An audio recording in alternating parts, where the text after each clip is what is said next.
एक जमाने में इंडिया में 100 से ज्यादा स्मार्टफोन ब्रांड थे और एक जमाने में इंडिया में 1000 से ज्यादा फोन्स लॉन्च होते थे। लेकिन मैं लिस्ट बनाने जाऊं मोबाइल फोन ब्रांड की तो ऐसे नाम सामने आएंगे जिनके बारे में आपने कभी सुना भी नहीं होगा।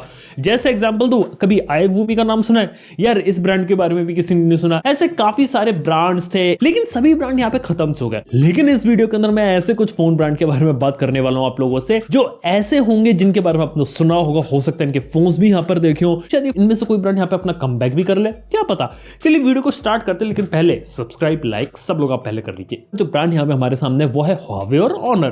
अब सिंपल सी बात है कि Huawei Honor की कहानी तो आप लोग जानते हो। Huawei 2019 में बैन लगा था यूएस वाला, जिसमें प्ले स्टोर नहीं डाल सकते, स्नैपड्रैगन प्रोसेसर नहीं डाल सकते। उसके बाद से इंडिया में इन्होंने लगातार कुछ फोन्स निकाल लिए थे अपना ऐप गैलरी वगैरह से, लेकिन कुछ चले नहीं। उसके बाद खबर आई थी Honor और Huawei अलग हो गए, समझ गए ना। उसके बाद Honor अपने फोन यूरोप के अंदर बेचने लग गया, Huawei अपने फोन चाइना के अंदर बेचने लग गया। अच्छा कर रहे थे, लेकिन सवाल आता है यार इंडियन मार्केट का क्या है? क्या इंडिया में क्या कंपनी कभी अपना फोन लॉन्च करेगी? देखो ऑफिशियली तो Honor ने कंफर्म कर दिया कि वो यहाँ से जाने नहीं वाले और अपने फ्यूचर प्रोडक्ट निकालेंगे, ये ऑफिशियली उन्होंने कंफर्म किया। लेकिन अंदर की बात है कि इंटरनली Huawei और Honor जो इंडिया की वर्कफोर्स होती है उसे कम से कम करते हुए जा रहे हैं। इसके साथ ही काफी सारे जो टाई अप्स थे वो यहाँ पे खत्म हो रहे हैं। इसके साथ ही Huawei अपनी इंडिया में जो सर्विसेज है वो यहाँ पे खत्म कर रहा है। और सर्विस सेंटर में पता किया कि Honor और Huawei को अभी तो सर्विस मिल रही है, लेकिन कब तक मिलती रहेगी कोई गारंटी नहीं है, कुछ अता पता नहीं है इस कंपनी का। कहने का मतलब यहाँ पर ये कि Huawei Honor की स्थिति इंडिया में सही नहीं है, तो इंडियन गवर्नमेंट भी Huawei को इतना पसंद नहीं करती। ऊपर से इंडिया के लोगों का जो ट्रस्ट है Huawei और Honor के ऊपर वो भी इतना नहीं रहा,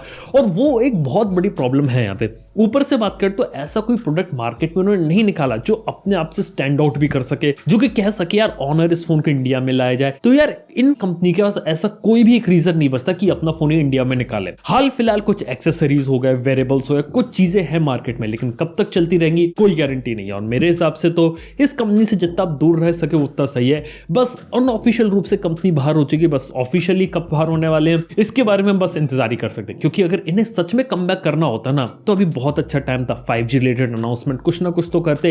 एक न्यूज आपको Huawei Honor की तरफ से इंडिया में नहीं सुनने को मिली। खैर इसके बारे में कैसे ब्रांड के बारे में बात करने वालों जो एक जमाने में इंडिया में बहुत पॉपुलर था और इंडिया में ब्रांड अभी भी एग्जिस्ट करता है, और उसका नाम है Lenovo। Lenovo की यहाँ पे Zook सीरीज के फोन्स एक जमाने में बहुत पॉपुलर थे। Zook basically flagship killer phone बनाती थी। 800 सीरीज का प्रोसेसर 20,000 रुपए से कम में देने का प्रॉमिस करते थे। ऐसे ऐसे फीचर डालते थे फोन में जिससे फोन अच्छा लगता था। इवन बजट में भी K सीरीज के फोन्स थे, और Lenovo के ऐसे फोन्स आ रहे थे डायरेक्टली Redmi के फोन से compete कर रहे थे। इधर काफी मजा आ रहा था, लेकिन Lenovo ने अपने फोन मार्केट को इंडिया से कंप्लीटली खत्म कर दिया। बेसिकली बात किया तो Lenovo कंप्लीटली ट्राई करती है Motorola के ऊपर, क्योंकि Motorola के बारे में नहीं पता तो Motorola की पेरेंट कंपनी Lenovo है, और Lenovo अब खुद फोन नहीं बना रही, उसके लिए Motorola फोन बना रही है। Motorola इंडिया में अपने जो फोन्स बेच रही तो वो है। तो कुल मिला के बात किया तो इंडिया में Lenovo के फोन्स आपको देखने को नहीं मिलेंगे, लेकिन Motorola के जो फोन्स होते हैं वो यहाँ पे आपको जरूर देखने को मिलेंगे। जैसे Lenovo का ThinkPad लैपटॉप आता है ना, और ऐसे ही Motorola थिंक फोन बना रही है, यानी कि थिंक फोन बाय मोटो, जो कि लग रहा था Lenovo को बनाना चाहिए, लेकिन ये चीज यहाँ पे आपको देखने को नहीं मिलेगी। लेकिन एक ऐसा ब्रांड था Lenovo की मोबाइल फोन के अंदर खत्म हो गया, लेकिन लैपटॉप के अंदर जिंदा है। और इसके बाद यहाँ पे एक ऐसी कंपनी है जिसके बारे में आप जानते होंगे, मैं बात कर रहा हूँ Micromax की। अब Micromax यहाँ खत्म नहीं हुई, वो जिंदा है। Micromax इन सीरीज में तो मोबाइल फोन निकालती है, उम्मीद करते हैं आगे चल के कुछ अच्छे फोन निकाले Micromax इन सीरीज के अंदर। लेकिन Micromax का ही एक सब ब्रांड शुरू हुआ था यहाँ पे, और उसके बारे में नहीं पता, तो वो है यू टेलीवेंचर्स। और यू की बात बताऊं यहाँ पे क्या थी कि बेसिकली यू ने दो बड़ी कंपनी को कॉपी किया था। उन्होंने OnePlus को कॉपी किया, जैसे कि OnePlus अपने फोन में साइनोजन देता था, तो यू ने साइनोजन देना शुरू किया और एक अच्छा हार्डवेयर देना शुरू किया। और Xiaomi से उन्होंने ये कॉपी किया कि वो ऑनलाइन फोन बेचेंगे और Xiaomi के रेट में फोन बेचेंगे। ये स्ट्रेटजी शुरुआत में चल गई, यू यूरेका हिट हुआ, यू यूफोरिया हिट हुआ। लेकिन बात किया तो उनके फेलियर का रीजन क्या था कि यार फोन्स के अंदर क्वालिटी नहीं थी, क्वालिटी प्रोडक्ट आपको देखने को नहीं मिल रहा था, इश्यूज आते थे, सॉफ्टवेयर रिफाइंड नहीं था, और कुछ ही फोन निकाल के कंपनी शांत हो गई। यहां तक कि यू के शुरुआत में जो कुछ फोन थे वो कूलपैड नाम की कंपनी के रीब्रांडेड फोन्स आपको देखने को मिले थे। यानी कि यू के अंदर पोटेंशियल था, खुद का फोन डिजाइन करते, सॉफ्टवेयर पे काम करते तो निकल सकते थे, क्योंकि ये ब्रांड लोगों को बहुत पसंद आया था। लेकिन ये भी कंप्लीटली फेलियर रूप में साबित रहा। लेकिन अब मैं अब आगे की बात बताऊं, यू कभी वापस नहीं आने वाला है यहाँ पे। बेसिकली बात की तो माइक्रोमैक्स का फोकस इन सीरीज के ऊपर है। उम्मीद करते कि इनसे यहाँ पे कुछ अच्छी चीज निकाले, लेकिन उसकी प्रोबेबिलिटी बहुत कम है यहाँ पे। और इसी के साथ ही जियोनी के फोन यहाँ पे बहुत पॉपुलर थे। जियोनी एक जमाने में इंडिया में फ्लैगशिप फोन भी बनाता था, स्नैपड्रैगन 800 सीरीज का प्रोसेसर डाल के देता था, स्लिमेस्ट फोन का टाइटल उसके पास था। उसके बाद अलग अलग कैमरा टेक्नोलॉजी हो गई, सेल्फी के अंदर इन्होंने मार्केटिंग करी, बहुत चीजें करी। लेकिन बात यह तो कंपनी बुरी तरीके से फेल हो गई। इसके दो कारण ये थे कि ऑफलाइन में यहाँ पे ओप्पो वीवो ने इसे खत्म कर दिया, जबकि कंपनी देखा तो 2014 से पहले इंडिया में अपने फोन्स को बेच रही थी। यहाँ पे Xiaomi ने इसको ऑनलाइन के अंदर हरा दिया। 2020 में जियोनी ने कमबैक करने की कोशिश करी थी, लेकिन कुछ कमबैक वगैरह यहाँ पे दिखा नहीं पाए। और कुल मिला के बात करें, अभी इंडियन स्मार्टफोन मार्केट से जियोनी कंप्लीटली गायब है। इवन मैं ग्लोबली भी बात करूं तो ग्लोबली जियोनी का कुछ सुनने को नहीं मिलता यहाँ पे। और ऐसी इंडियन कंपनी जो कि बहुत छोटे समय के लिए इंडियन स्मार्टफोन मार्केट में थी, और वो थी स्पाइस। देखो, स्पाइस मोबाइल एक जमाने में पॉपुलर थे अपने फीचर फोन के कारण। फीचर फोन स्पाइस के अच्छे हुआ करते थे, लेकिन जैसे इंडिया में स्मार्टफोन रिवोल्यूशन आया तो तकरीबन 2014 में उन्होंने अपने मल्टीपल प्रोडक्ट्स निकाले। लेकिन पता दिक्कत क्या थी कि स्पाइस के फोन्स वही हुआ करते थे उस जमाने में जो दूसरी इंडियन फोन कंपनीज के हुआ करते थे। कहने का मतलब है कि बाहर से फोन लगाओ, अपना लोगो लगा के बेचो। स्पाइस का फंडा यहाँ पर यही था। 2014 के बाद हमने इसका कोई फोन नहीं सुना और धीरे धीरे खत्म हो गई। लेकिन शुरुआत में कुछ धूम मचाई थी, लग रहा था कुछ इंटरेस्टिंग होगा, लेकिन कोई चीज आपको स्पाइस की तरफ से देखने को नहीं मिली। और ऐसे ही बात करना चाहूंगा मैं सोनी की, यानी कि सोनी मोबाइल्स इन इंडिया। हालांकि सोनी कंपनी इंडिया में यहाँ पे जिंदा है, अच्छे तरीके से काम करती है, लेकिन सोनी का जो मोबाइल फोन डिवीजन है वो इंडिया में नहीं है।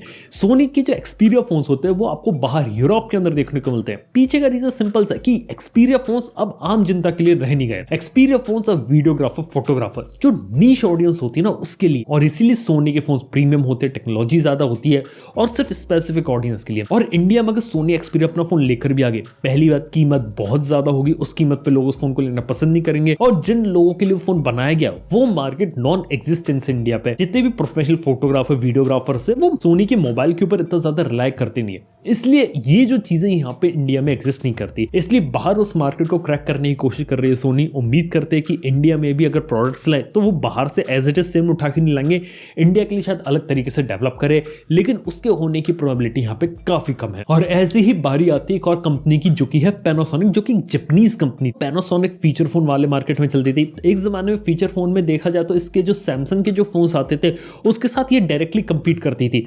बाद में जब स्मार्टफोन रिवोल्यूशन आया तो पैनासोनिक ने कुछ फोन निकाले, लेकिन एप्पल और सैमसंग गैलेक्सी का कंपटीशन कारण पैनासोनिक के फोन्स चले नहीं। यहां तक कि पैनासोनिक ने एक बात भी कही थी कि वो अपना ब्रांड नेम लाइसेंस कर सकते हैं आगे किसी दूसरी कंपनी को जो उनके ब्रांड नेम का यूज करके फोन निकाले। और ऐसी बात करें तो इंडिया की ई कॉमर्स वेबसाइट यानी कि फ्लिपकार्ट, अमेज़न ने भी फोन्स निकालने की कोशिश करी थी। फ्लिपकार्ट के बारे में बात करें तो जैसे फ्लिपकार्ट बिग बिलियन डेज मनाती है ना, तो बिलियन नाम को लेके उन्होंने अपना फोन निकाला था। एक नाम था उसका billion capture plus. Interesting phone था, काफी अच्छा लग रहा था। फ्लिपकार्ट ने भर के मार्केटिंग करी थी और लग रहा था कि प्रॉपर रेडमी Xiaomi का किलर है, लेकिन ये फोन मार्केट में चला ही नहीं। फोन एक दो आए, फिर मार्केट से शांत हो गई फ्लिपकार्ट, और कुल मिला के बात किया तो नॉर्मल जो फोन बेच रहे थे वही बेचना शुरू किया। और ये देख के अमेज़न ने भी टेनोर ब्रांड शुरू किया था, जिसके बारे में भी आपको पता होगा, लेकिन ये ब्रांड भी यहाँ पे चला नहीं। कुल मिला के बात किया तो टेनोर और बिलियन दोनों यहाँ पे खत्म हो गए। और ये देखना है कि आने वाले फ्यूचर में क्या इंडिया में कोई नया स्मार्टफोन ब्रांड खड़ा होता है, क्योंकि आखिर जो फोन ब्रांड इंडिया में खड़ा हुआ है वो है नथिंग, लेकिन उसका भी देखना है कि उसका यहाँ पे फ्यूचर क्या होता है। बाय द वे, इनमें से कौन सा ब्रांड इंडिया में अपना कमबैक करे, इसका जो जवाब मुझे नीचे कमेंट बताना ना भूला। थैंक यू वीडियो देखने के लिए। मैं आपसे नेक्स्ट वन के अंदर। Good bye.